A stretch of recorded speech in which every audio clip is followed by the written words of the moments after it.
Good morning, class. Today we will read the story The Rich Lady and the Artist. I have underlined some hard words and I will also explain it. You have to write all these hard words in your copy and try to understand this story well.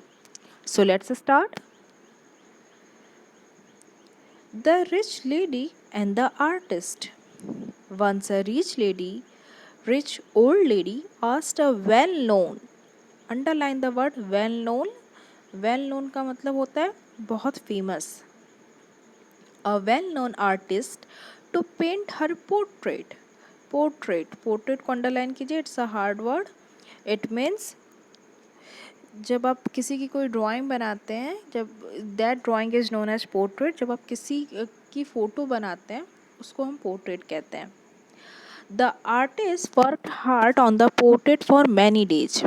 When the portrait was ready, he invited Lady to his studio.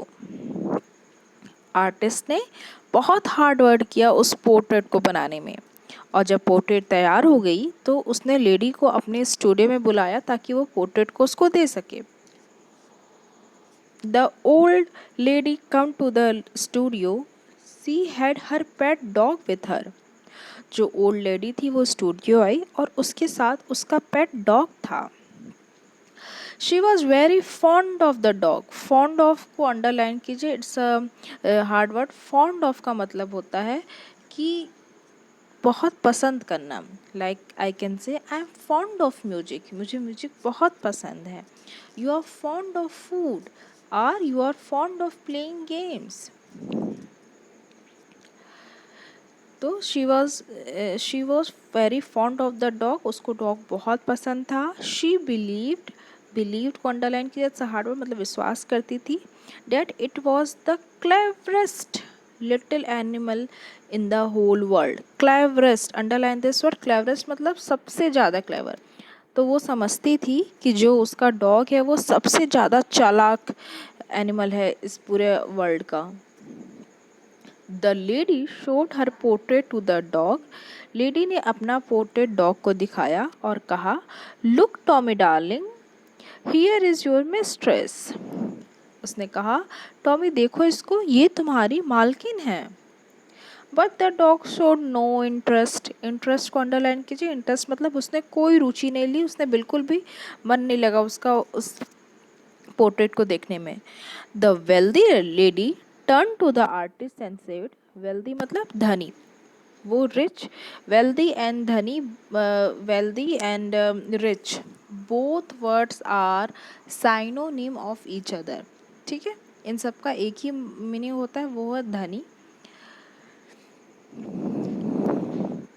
वो rich lady turn हुई artist की तरफ और उसने कहा, I don't want this portrait, मुझे ये portrait नहीं चाहिए.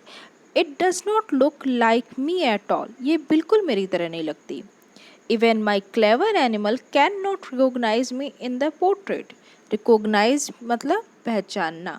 तो उसने कहा कि मेरा इतना चालाक एनिमल भी मुझे पहचान नहीं पा रहा है मेरी फ़ोटो में, इसका मतलब मैं बिल्कुल अच्छी नहीं लग रही हूँ, मुझे ये फ़ोटो नहीं चाहिए, मुझे ये पोर्ट्रेट नहीं चाहिए. The artist was a man of worldly wisdom. वो जो आर्टिस्ट था वो बहुत समझदार था. वर्ल्डली विजडम मतलब दुनियादारी से बहुत अच्छे से परिचित था. He knew that the strange ways of wealthy people. Strange मतलब अनोखी. तो उसको पता था कि रिच लोगों के बहुत अनोखे तरीके होते हैं. सो ही डिड नॉट आर्ग्यू, इसलिए उसने कोई भी लड़ाई नहीं की, कोई बहस नहीं की. He simply said, madam please come again tomorrow. Tomorrow की स्पेलिंग बहुत लोग लिखने में गलत करते हैं, so also make it a hard word. इसको अंडरलाइन कीजिए, write this in your copy. I will make the portrait look so real that your Tommy will wag its tail and lick it. Wag को underline कीजिए and लिक को.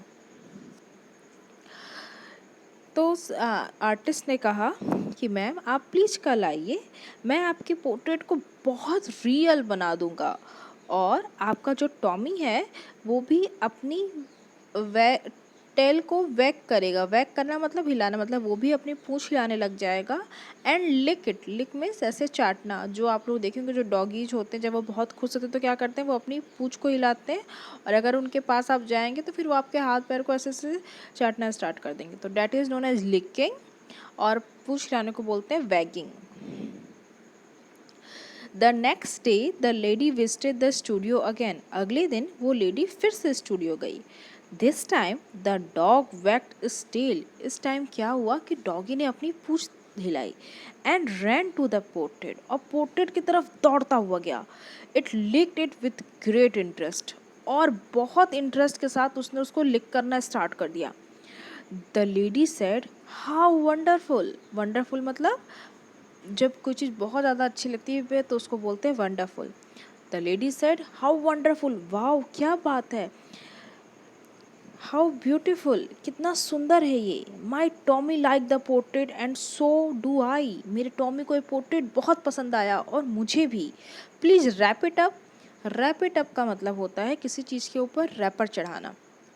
जब आप लिखेंगे इसको hard word तो रैप इट अप को एक साथ लिखिएगा, अलग अलग मत लिखिएगा, ठीक है, तीनों वर्ड्स एक ही लाइन में आएंगे। The artist set for the big price and she paid it willingly, तो उस आर्टिस्ट ने क्या कहा, उसने ये पैक तो कर दिया, दे तो दिया, और उसके लिए एक बहुत अच्छा अमाउंट मांगा, मतलब बहुत महंगा उसका दाम बताया, और उसने उसको उतना दाम दे भी दिया। And she paid it willingly, willingly मतलब उसने मन से खुश होके, उसने खुश होके उतना सारा पेमेंट उसको कर भी दिया। The artist had a hearty laugh, फिर वो आर्टिस्ट बहुत तेजी से हंसा, जब कोई खुश होके एकदम दिल से हंसता है उसको बोलते हैं hearty laugh. Underline this word. When she left, जब वो औरत चली गई तो वो आर्टिस्ट बहुत खुल के हंसा। She had rub the portrait with a juicy piece of meat, तो उसने क्या किया था, एक्चुअली उसने पोर्ट्रेट में कोई चेंज नहीं किया था, बस उसने एक मीट का जो पीस होता है उसको लेके पोर्ट्रेट पे एक बार अच्छे से उसको रब कर दिया था, और उसकी वजह से क्या हुआ, its smell had made the dog lick the portrait, तो इसकी वजह से क्या हुआ कि डॉग को उस मीट की स्मेल आई और वो जाके एक्चुअली उस पोर्ट्रेट को लिक करने लग गया। जब उसने ऐसा किया तो उसकी जो ओनर थी, जो उसकी मिस्ट्रेस थी, उसको लगा कि wow my doggy liking this portrait so much, और उसने उस पोर्ट्रेट की जो भी कीमत बताई उतना पेमेंट करके ख़रीद लिया। So actually it's a story of the artist, the clever artist, वो कितना चालाक आर्टिस्ट था, उसकी ये स्टोरी है। सो आई होप कि आपको ये स्टोरी अच्छी लगी होगी, और साथ ही साथ you have written the hard word also. अगर कोई भी कन्फ्यूजन आए तो just ask me, and after writing the hard words just share your copy.